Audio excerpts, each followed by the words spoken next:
कैलाश पर्वत पर पार्वती भगवान शिव के साथ प्रात भ्रमण कर रही थी। शिव बड़े प्रसन्नचित्त थे।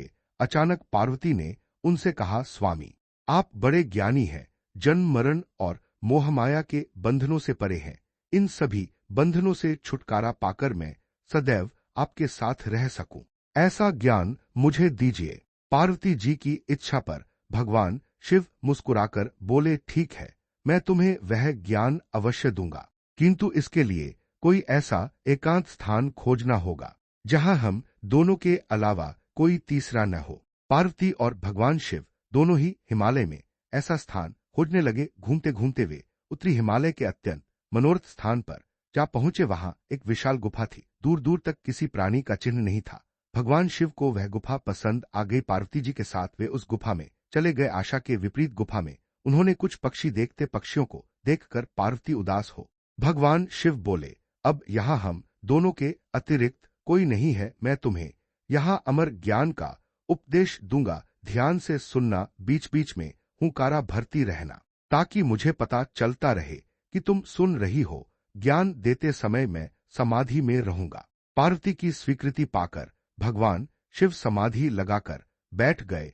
उनके श्रीमुख से अमर ज्ञान की अमर कथा फूटने लगी। सारी गुफा दिव्य आभा और सुगंध से भर उठी। कथा सुनते सुनते पार्वती जी इतनी विभोर हो उठी कि उन्हें तंद्रा ने आ घेरा। कब नींद आ गई पता ही न चला। अमर कथा समाप्त हुई तो भगवान शिव की समाधि टूटी देखा। पार्वती जी बेसुध होकर सोई पड़ी थीं। शिवजी चकित हो उठे, जिन्हें जगाया कुछ पूछने ही वाले थे कि पार्वती ने क्षमा याचना भरे स्वर में कहा, प्रभु, आपके श्रीमुख से कथा सुनते सुनते इतना आनंद आया कि न जाने कब मुझे नींद ने आ घेरा। मैं पूरी कथा नहीं सुन पाई। पार्वती जी की इस बात को सुनकर शिव आश्चर्य में डूब गए। बोले, कथा कहते कहते मैं बीच बीच में हुंकारा सुन रहा था और मुझे लग रहा था कि तुम कथा सुन रही हो। तुम सो गई थी तो फिर अंत तक हुंकारा कौन भरता रहा। इस बात से पार्वती भी चौंकी। भगवान शिव ने इधर उधर देखा तो गुफा की छत में एक कोटर दिखा। उस कोटर से कबूतर के बच्चों का एक जोड़ा उन्हें नीचे झांकता हुआ दिखाई दिया। बहुत सीमित प्राणवायु के वातावरण में उन कपोत शिशुओं को देखकर शिव को आश्चर्य हुआ। उन्होंने सोचा कि ये कोई मायावी जीव है जो कपोत शिशु के रूप में अमर कथा सुनते रहे। भगवान शिव ने कुपित होकर पूछा, कौन हो तुम? इस वेश में यहाँ क्या कर रहे हो?